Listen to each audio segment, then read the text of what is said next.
Hello and welcome to another edition of A. Vogel's Menopause Mondays. Now, over the years we've realised that not every woman ends up getting the major menopause symptoms, and I know last week I spoke about one or two of the less common ones, but I thought I would have a look in a little bit more detail about how the menopause can affect different areas of our bodies. And I thought today I would start with the mouth. And I was actually really surprised because when I looked into it, I myself hadn't actually realised how many problems we can end up getting. So let's have a little look at what happens with our mouth in the menopause.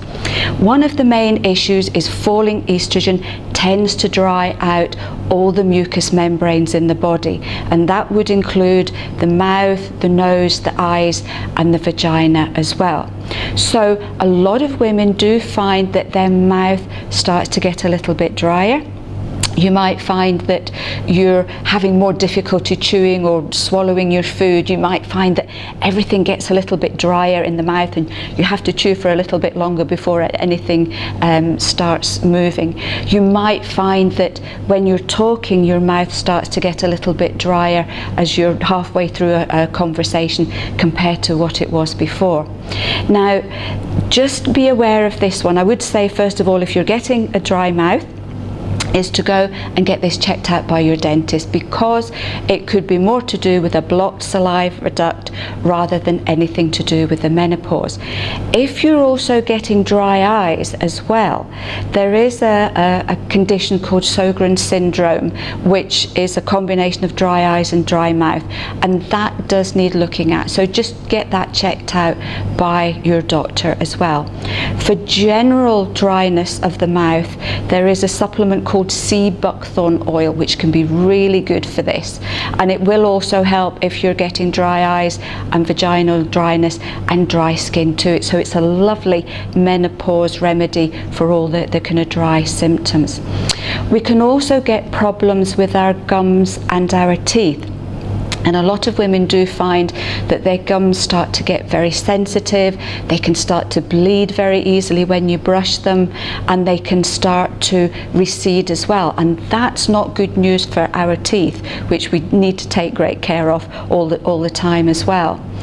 So again, bleeding gums, receding gums, sensitive gums, get this checked out by your dentist first, but do tell them that you're going through the menopause, because that can actually be taken into account as well. Bleeding, sensitive gums can often be helped by remedies such as Plantago.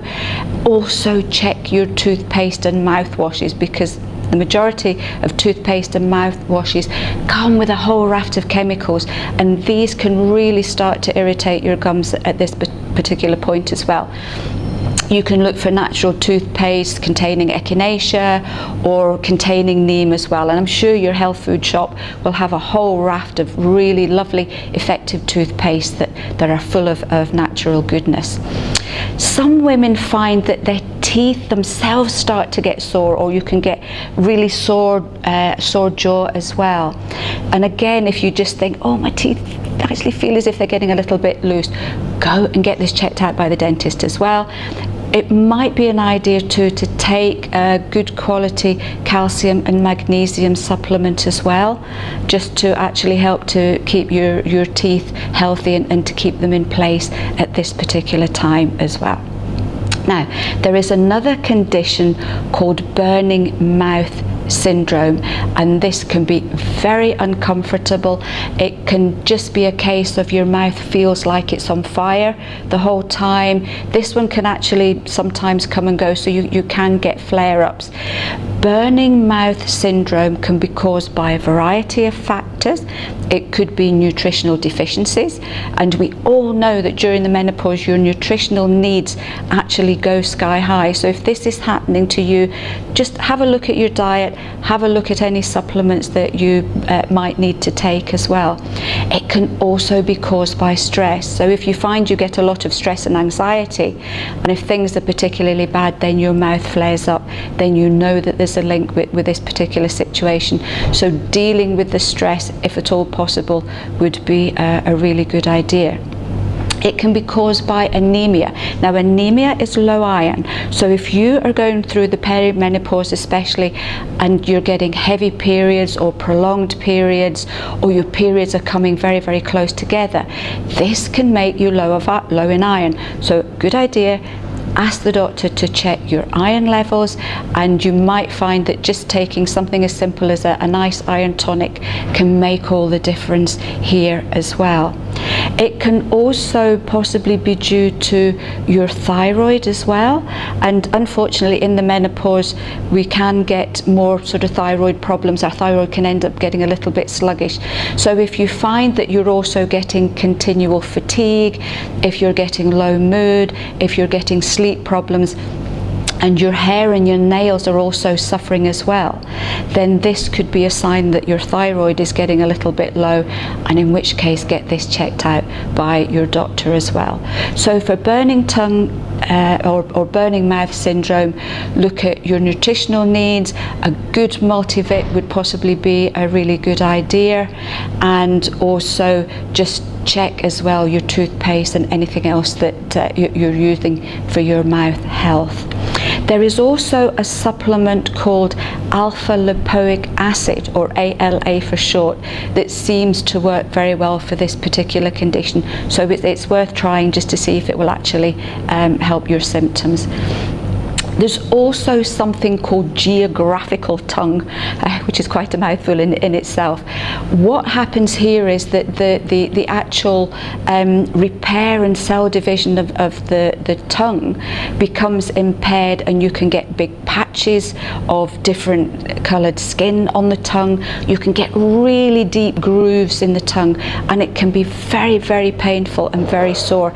This is another one where you can actually get flare-ups, but very often this can be caused more to do with food sensitivities, and we can get more sensitive to a lot of different things in the menopause.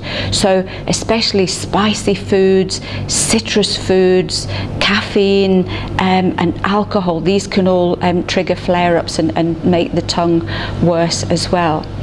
You might find that taking a zinc supplement for this can be very good, can often help. Stress can be another issue, so look at some of the stress remedies. Low vitamin B can be a particular issue as well, and anemia too.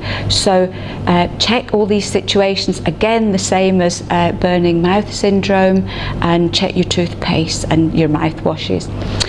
Women can also experience loss of taste. So last week I was talking about how your sense of taste can change, but some women actually find that food just doesn't taste the same anymore, and very often they'll try putting more salt onto their foods just to try and pep the taste up a little bit. Now, if you find that you're actually putting a lot more salt on your food than normal, just be aware this could be a symptom of what's called adrenal fatigue. So if you're getting an awful lot of fatigue, if you're finding that your motivation's gone, you're just feeling that you just don't want to do anything, and you're feeling generally unwell, then this could be a sign that your adrenals are really under a lot of pressure. Salt cravings can sometimes be an indication of thyroid problems as well, so maybe get that checked out by the doctor too.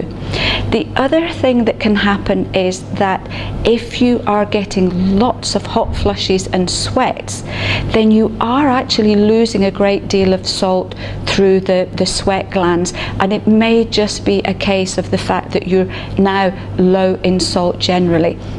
So in which case, look at adding just a sensible amount of good salt to your diet. Now, we're not looking at ordinary table salt, and I have talked about this before. We're looking at the really good salts like sea salt, like the Himalayan salt, like your pink salt as well, because these can all give you a little bit of extra minerals as well, so it's giving you a lot of added benefit.